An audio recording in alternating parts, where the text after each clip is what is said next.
Selamat datang di video materi untuk mata kuliah Manajemen Proyek Teknologi Informasi. Dalam kesempatan kali ini, topik yang kita bahas adalah tentang manajemen komunikasi proyek atau Project Communication Management. Selamat menyimak. Ada 3 hal yang kita bahas dalam video ini. Pertama adalah tentang pentingnya dan kunci komunikasi yang baik dalam suatu proyek. Lalu yang kedua adalah proses-proses yang ada di dalam Project Communication Management. Dan pembahasan terakhir adalah terkait dengan saran untuk meningkatkan komunikasi proyek. Mari kita bahas satu persatu. Komunikasi merupakan hal yang penting di dalam sebuah proyek. Bahkan tidak ada proyek yang berjalan tanpa melakukan proses komunikasi sama sekali. Dialog antar anggota tim, pembuatan laporan proyek kepada stakeholders, dan juga penyelesaian konflik merupakan 3 contoh komunikasi yang biasa terjadi dalam proyek. Kita perlu berhati-hati terkait komunikasi ini. Karena ancaman terbesar bagi banyak proyek adalah kegagalan untuk berkomunikasi. Contoh bentuk kegagalan berkomunikasi dalam proyek misalnya penyampaian deskripsi tugas proyek yang tidak jelas, kesalahan dalam memilih media komunikasi, dan juga penyajian laporan yang mendorong salah tafsir. Dalam proyek TI, permasalahan terkait komunikasi bisa tambah besar lagi. Kebanyakan praktisi IT bukan komunikator yang baik. Bahkan ada candaan yang menyatakan bahwa orang IT lebih bisa berkomunikasi dan memahami mesin dibandingkan dengan manusia. Padahal pentingnya komunikasi ini berlaku untuk semua jenis proyek, termasuk proyek TI. Penelitian menunjukkan bahwa profesional TI harus mampu berkomunikasi secara efektif untuk sukses di posisi mereka. Mau tidak mau, mereka para profesional TI perlu meningkatkan kemampuan komunikasinya. Keterampilan verbal dan juga non-teknis yang kuat adalah faktor kunci dalam kemajuan karir bagi para profesional TI. Keterampilan non-teknis atau soft skill yang paling penting termasuk pemecahan masalah, kerja sebagai tim, dan mendengarkan. Proyek TI akan lebih lancar berjalan jika kemampuan tersebut dimiliki oleh manajer proyek dan juga tim proyeknya. Agar dapat berkomunikasi dengan baik, terutama dalam konteks proyek, kita disarankan untuk memahami kunci-kunci dalam komunikasi. Riset menunjukkan bahwa manajer proyek menghabiskan sebanyak 90% waktu mereka untuk berkomunikasi. Di sini sebetulnya kita berbicara tentang frekuensi berkomunikasi dalam sebuah proyek. Dari pernyataan tadi, kita dapat mengambil pelajaran bahwa frekuensi atau jumlah komunikasi yang terjadi di lingkungan proyek sangatlah tinggi. Atau kita bisa katakan, jarang berkomunikasi dapat memicu kegagalan proyek. Di samping itu, kita juga perlu fokus pada kebutuhan komunikasi kelompok dan juga individu. Ingat, setiap individu memiliki kebutuhan komunikasi yang berbeda. Bahkan, kemampuan berkomunikasi dan juga kebiasaannya pun berbeda. Tanpa mengetahui kebutuhan mereka ini, komunikasi yang efektif sulit untuk diwujudkan, bahkan bisa menimbulkan konflik. Kunci yang berikutnya adalah menggunakan berbagai metode komunikasi, baik metode formal dan juga informal. Metode yang formal cocok untuk mengkomunikasikan laporan proyek kepada stakeholders kunci atau dalam rapat-rapat resmi. Sedangkan metode komunikasi informal terkadang efektif untuk menggali ide dan juga kreativitas tim untuk menyelesaikan pekerjaan proyek. Dua-duanya perlu kita manfaatkan sesuai dengan porsinya. Kunci komunikasi berikutnya adalah distribusikan informasi penting secara efektif dan juga tepat waktu. Efektif berarti tepat sasaran. Sedangkan tepat waktu menjamin informasi yang diberikan tetap relevan dengan kondisi sekarang. Di samping itu, kita juga perlu mengatur ketentuan untuk mengkomunikasikan berita buruk. Terkadang berita buruk yang sebetulnya bisa diselesaikan secara cepat menjadi masalah karena mekanisme penyampaian berita yang buruk. Bahkan bisa saja dampak pemberitaannya bisa jadi lebih buruk dari berita buruknya itu sendiri.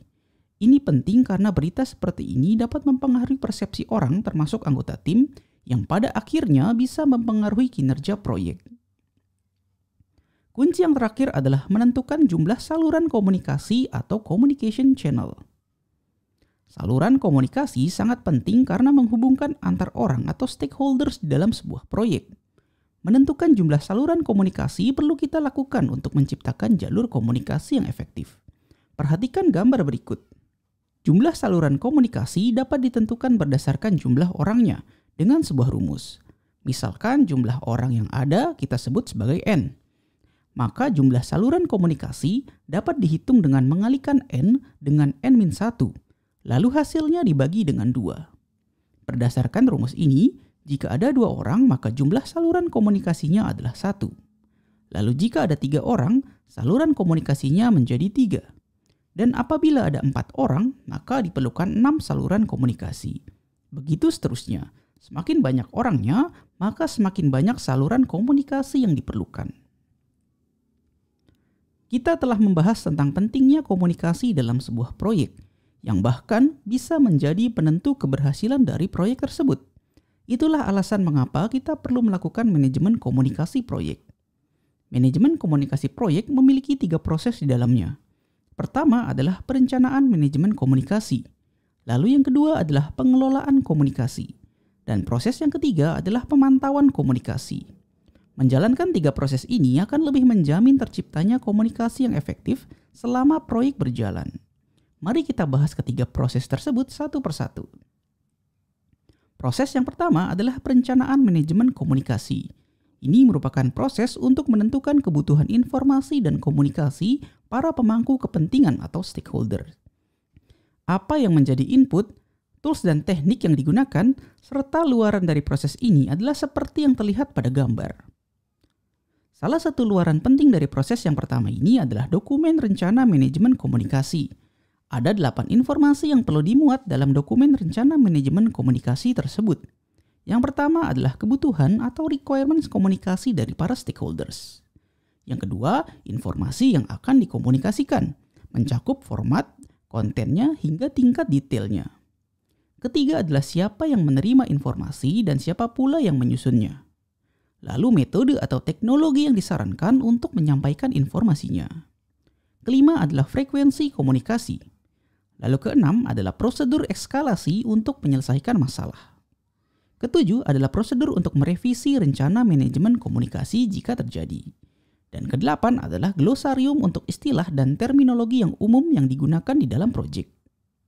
Sekurang-kurangnya 8 informasi tersebut perlu ada di dalam dokumen rencana manajemen komunikasi. Menyusun dokumen rencana komunikasi biasanya tidak terlepas dari proses analisis. Analisis yang dimaksud di sini adalah analisis komunikasi stakeholders. Proses ini penting karena setiap stakeholders membutuhkan informasi yang berbeda-beda, bahkan mungkin format pelaporan, saluran komunikasi, dan media penyampaiannya juga bisa berbeda. Kita perlu mendefinisikan dengan baik kebutuhan komunikasi para stakeholder tersebut dengan baik. Berikut ini adalah contoh penyajian hasil analisis komunikasi stakeholders dalam bentuk tabel. Format seperti ini dapat kita tiru dan cenderung mudah untuk dibuat. Seperti yang terlihat pada tabel, kita perlu mengidentifikasi dahulu daftar stakeholders-nya di kolom paling kiri, dan kemudian mengidentifikasi berbagai kebutuhan mereka, seperti nama dokumennya, formatnya, contact person, dan juga batas waktu pelaksanaannya. Setelah tabelnya lengkap, maka akan terlihat kebutuhan spesifik dari setiap stakeholders.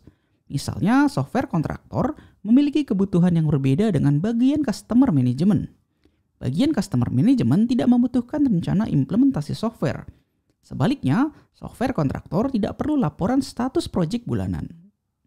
Informasi yang tersedia pada tabel memudahkan kita untuk mendistribusikan informasi dengan cara yang paling efektif dan efisien.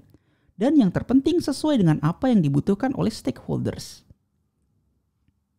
Proses yang kedua dalam manajemen komunikasi proyek adalah pengelolaan komunikasi. Ini adalah proses melakukan, mendistribusikan, menyimpan, mengambil, dan membuang komunikasi proyek berdasarkan rencana manajemen komunikasi. Apa yang menjadi input utamanya adalah rencana manajemen komunikasi dan juga register pemangku kepentingan atau stakeholders. Pada proses ini, berbagai metode komunikasi dapat diterapkan dan seringkali dibantu juga dengan teknologi komunikasi dan informasi. Gambar yang terlihat menunjukkan ringkasan dari proses pengelolaan komunikasi ini. Proses yang kedua ini pada dasarnya adalah melakukan komunikasinya itu sendiri yang sudah direncanakan pada proses sebelumnya. Faktor penting penentu keberhasilan komunikasi ini adalah media yang digunakannya. Kita tidak bisa memilih media komunikasi secara sembarangan. Jika salah memilih, proses komunikasinya justru dapat menghambat atau bahkan menimbulkan masalah. Pemilihan media harus disesuaikan dengan tujuan komunikasinya. Tabel berikut merangkum jenis media yang tepat atau yang kurang tepat untuk dipilih berdasarkan tujuan dari komunikasinya. Di kolom paling kiri adalah tujuan komunikasi yang ingin dicapai. Sedangkan kolom-kolom di sebelah kanannya merupakan media komunikasi yang dapat dipilih. Ada 6 media komunikasi yang sudah umum digunakan untuk proyek, yaitu laporan hard copy atau tercetak, panggilan telepon, pesan suara, email, meeting atau rapat, dan juga menggunakan website. Setiap media memiliki nilai kesesuaian terhadap tujuan komunikasi yang ingin dicapai. Nilai tersebut berada pada rentang 1, 2, dan 3. Angka 1 berarti media tersebut paling sesuai untuk tujuan yang terkait. Angka 2 berarti cukup, dan angka 3 berarti tidak sesuai dan sebaiknya kita hindari. Sebagai contoh, jika tujuannya adalah untuk menilai komitmen, maka media terbaik yang bisa kita pilih adalah dengan menggunakan meeting. Sebaliknya, media seperti website, hard copy, dan pesan suara sangat tidak disarankan untuk tujuan tersebut. Contoh lainnya adalah ketika kita hendak mengungkapkan dukungan atau memberikan penghargaan. Maka media yang paling baik adalah menggunakan media hard copy atau media cetak, atau bisa juga dengan email. Atau kita juga bisa melihat dari sudut pandang medianya. Misalnya, website akan tepat kita gunakan sebagai media komunikasi jika tujuannya adalah untuk memperkuat otoritas seseorang dan juga ketika melibatkan banyak orang. Sebaliknya, website tidak sesuai jika tujuannya adalah untuk mediasi konflik atau mengatasi perilaku negatif dalam tim. Kurang lebih seperti itu cara membaca tabel ini. Dan ini dapat membantu kita untuk memilih media komunikasi yang paling sesuai dengan tujuan yang ingin dicapai. Proses selanjutnya atau yang ketiga adalah pemantauan komunikasi. Ini merupakan proses memantau dan mengendalikan komunikasi proyek untuk memastikan bahwa kebutuhan komunikasi pemangku kepentingan atau stakeholders terpenuhi. Gambar yang terlihat ini merangkum input, teknik, dan juga luaran dari proses pemantauan komunikasi. Pada intinya, proses ini memastikan proses komunikasi dilakukan sesuai dengan apa yang sudah direncanakan. Dan apabila ada perubahan, maka dapat dikelola dengan baik sesuai dengan prosedur yang sudah ditetapkan. Tujuan utama dari pemantauan komunikasi adalah untuk memastikan aliran informasi yang optimal di seluruh siklus hidup proyek. Manajer proyek dan tim perlu menggunakan berbagai sistem pelaporan, penilaian ahli, dan pertemuan atau rapat untuk menilai seberapa baik komunikasi yang berjalan. Jika ada masalah, manajer proyek dan tim perlu mengambil tindakan yang seringkali memerlukan perubahan pada proses perencanaan dan pengelolaan komunikasi proyek sebelumnya. Dan akan lebih baik lagi jika mendatangkan fasilitator dari luar tim proyek untuk menilai seberapa baik komunikasi yang berjalan. Ini akan membuat proses penilaian menjadi lebih objektif dan tidak bias hasilnya. Komunikasi yang efektif mungkin saja baru bisa tercapai setelah proyek berjalan untuk beberapa waktu. Untuk mencapainya, kita perlu meningkatkan komunikasi proyek hingga titik paling efektif kita dapatkan. Ada beberapa saran yang bisa dilakukan untuk meningkatkan komunikasi proyek tersebut. Pertama adalah membangun kemampuan komunikasi anggota tim. Ini penting terutama untuk proyek TI yang orang-orangnya dikenal sebagai komunikator yang kurang baik. Melakukan kegiatan yang dapat meningkatkan kemampuan komunikasi mereka akan sangat membantu pelaksanaan proyek. Yang kedua adalah melakukan meeting dengan cara yang efektif. Efektif yang dimaksud di sini adalah terdapat prosedur, alur, dan format notulensi yang jelas untuk setiap rapat yang dilakukan, termasuk juga mekanisme pengambilan keputusan dan penyelesaian masalah yang mungkin saja terjadi. Ketiga adalah memanfaatkan teknologi komunikasi dengan efektif, misalnya email, virtual meeting, collaborative tools, dan lain sebagainya. Keuntungan di era teknologi seperti ini adalah tersedianya berbagai aplikasi dan perangkat yang bisa digunakan untuk mendukung komunikasi proyek. Dan itu perlu kita manfaatkan dengan sebaik-baiknya.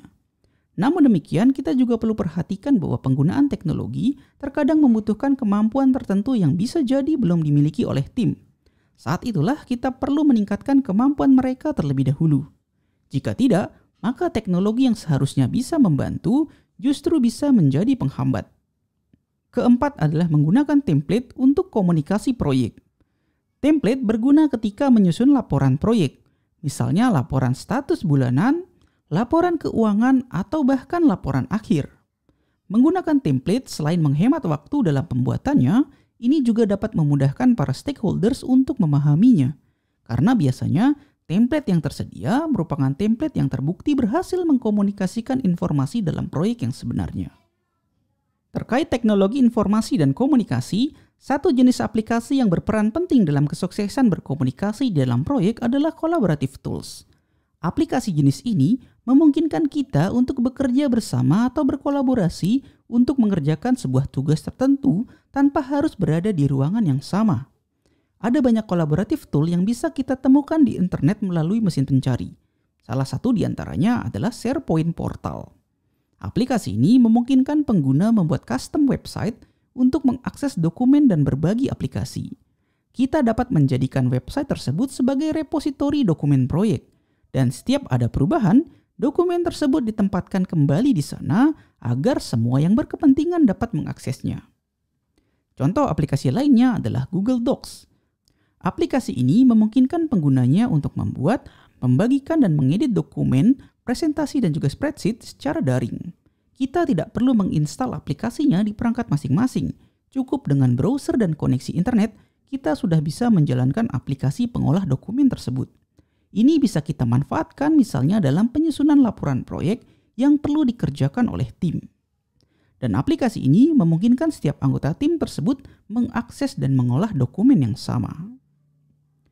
Ada juga aplikasi Wiki, yaitu sebuah website yang dirancang agar siapapun yang mengaksesnya bisa berkontribusi untuk memperbarui kontennya. Tidak hanya memperbarui konten, aplikasi Wiki ini juga memungkinkan pemantauan konten secara bersama untuk menjaga kebenaran dan juga keterbaruan kontennya. Contoh yang terakhir adalah Kanban Board. Aplikasi ini secara visual menampilkan pekerjaan yang harus diselesaikan, sedang dalam proses, dan juga telah selesai. Gambar di samping adalah contoh sederhana dari Kanban Board. Dari gambar tersebut, kita dapat lihat tugas mana yang akan dikerjakan dalam proses pengerjaan dan sudah selesai dikerjakan. Aplikasi ini merupakan media komunikasi yang efektif untuk memantau pekerjaan proyek. Selain 4 aplikasi yang dicontohkan ini, tentu saja masih sangat banyak lagi aplikasi kolaboratif tools lainnya. Apapun itu, yang jelas kita perlu mengetahui dahulu apa kebutuhan komunikasi dari para stakeholders project yang kita jalankan. Baiklah, contoh aplikasi kolaboratif tools tadi menjadi penutup pembahasan kita kali ini. Dan berikut adalah 2 referensi utama untuk penyusunan materinya. Terima kasih karena sudah menyimak video ini sampai selesai.